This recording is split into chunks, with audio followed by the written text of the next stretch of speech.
This channel does not promote any violent, harmful, or illegal activities. All content provided by this channel is meant for an educational purpose only. এই মুহূর্তে আপনাদের নিয়ে যাব জলপাইগুড়িতে, কারণ সেখানে ধুন্ধুমার। কারণ কি? 100 দিনের কাজের দাবি। বিডিও অফিস অভিযান বামেদের, পুলিশের সঙ্গে ধস্তাধস্তি ছবি দেখাচ্ছি আপনাদের। বামেদের বিডিও অফিস অভিযান, আর সেই অভিযান আটকাতে যায় পুলিশ। পুলিশের সঙ্গে বচসা ধস্তাধস্তি এই মুহূর্তে জলপাইগুড়িতে ছবি। 100 দিনের কাজের দাবি, আর সেই দাবিকে সামনে রেখেই বিডিও অফিস অভিযান বামেদের। পুলিশের সঙ্গে বাম কর্মী সমর্থকদের বচসা ধস্তাধস্তি, গার্ডরেল দিয়ে ব্যারিকেড পুলিশের, এবং সেই গার্ডরেল ব্যারিকেড ভেঙে এগিয়ে যাওয়ার চেষ্টা বামেদের। এই মুহূর্তে জলপাইগুড়িতে ধুন্ধুমায় 100 দিনের কাজের দাবিতেই এই অভিযান।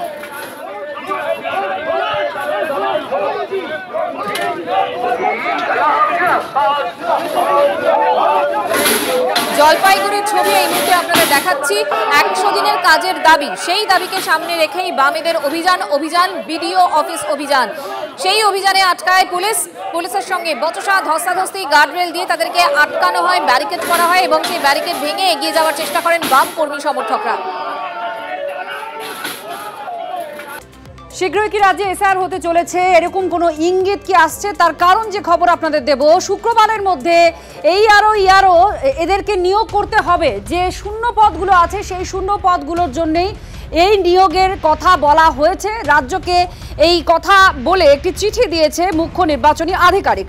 আমরা কথা বলবো, শ্রাবন্তী আমাদের প্রতিনিধির সঙ্গে রয়েছেন। শ্রাবন্তী, একেবারেই দোরগোড়ায় 29 তারিখ শুক্রবার, তার মধ্যে এই নির্দেশ পালন করতে হবে, অর্থাৎ এই আরোদের নিয়োগ করে ফেলতে হবে। কি বলা হয়েছে আর কি জানা যাচ্ছে? আর দেখো, যেটা মনে করা হচ্ছে যে স্পেশাল ইন্টেনসিভ রিভিশন, সেটাই হওয়ার জন্য এই ধরনের পদক্ষেপ নেওয়া হয়েছে। কারণ 29 তারিখের মধ্যে সিইও দপ্তরের কাছ থেকে একটা হিসেব চেয়েছিল কেন্দ্রীয় নির্বাচন কমিশন। সেখানে তারা জানিয়েছিল যে কত শূন্য পদ রয়েছে।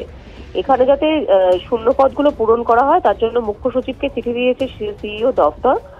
যেটা জানা যাচ্ছে যে 15 থেকে 16টি জায়গায় এখনো পর্যন্ত ইআরও পদে বাকি রয়েছে, এবং 500টিরও বেশি জায়গায় বাদবাকি অ্যাসিস্ট্যান্ট ইলেকট্রাল রেজিস্ট্রেশন বা এইআরওর পদ ফাঁকা রয়েছে।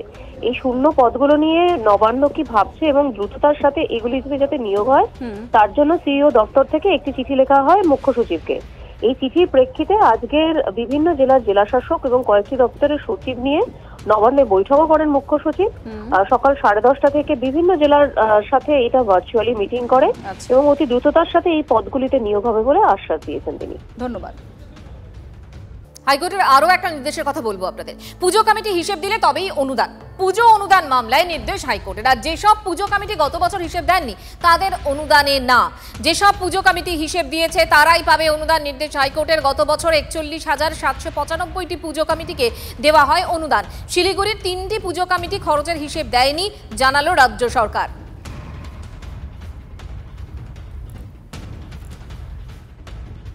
হাইকোর্টের এই রায়কে স্বাগত জানাচ্ছে, কিন্তু হাইকোর্টের এটাও দেখা দরকার যে একটা সরকার মানুষের দেয় করের টাকা নিয়ে সেটা মন্দির মসজিদে ব্যয় করতে পারে কিনা। বর্তমানে যে সরকার আছে তারা বলে টাকা নেওয়া এবং খরচা করা এটা আমাদের অধিকারের মধ্যে পড়ে, কিন্তু হিসাব দেওয়াটা আমাদের অভ্যাসের মধ্যে পড়ে না।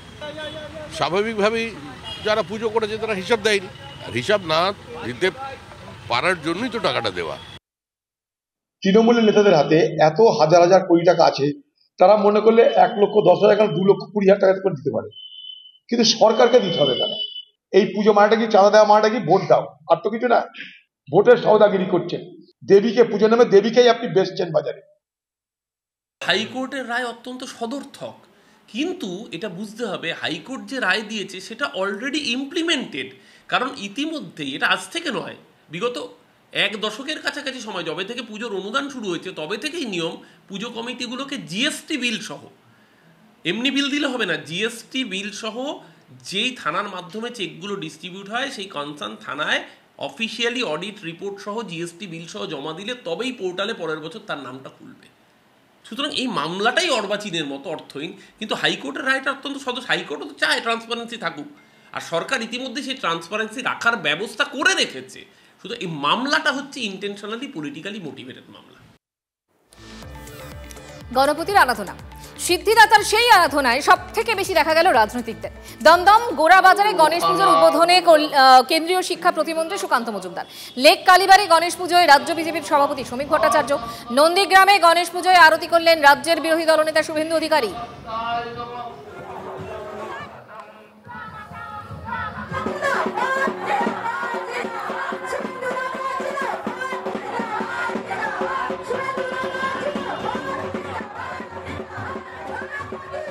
গণেশ চারিদিকে এখন দেখছি সর্বত্রগামী। কাল থেকে আমিও উৎকণ্ঠার মধ্যে আছি, আবার আজকে সন্ধ্যা পর্যন্ত চলবে। অন্তত তৃণমূলের আমলে পুজোর এত দুর্দান্ত প্রভাব। গত বছর দেখলাম হঠাৎ শিব পুজোর দিন বিশাল শিবের মূর্তি, আগে কোনোদিন দেখিনি ছোটবেলায় এত বড় শিবের মূর্তি হয়, কাঁধে করে নিয়ে যাচ্ছে না, গান হচ্ছে, খেলা হবে, চলছে।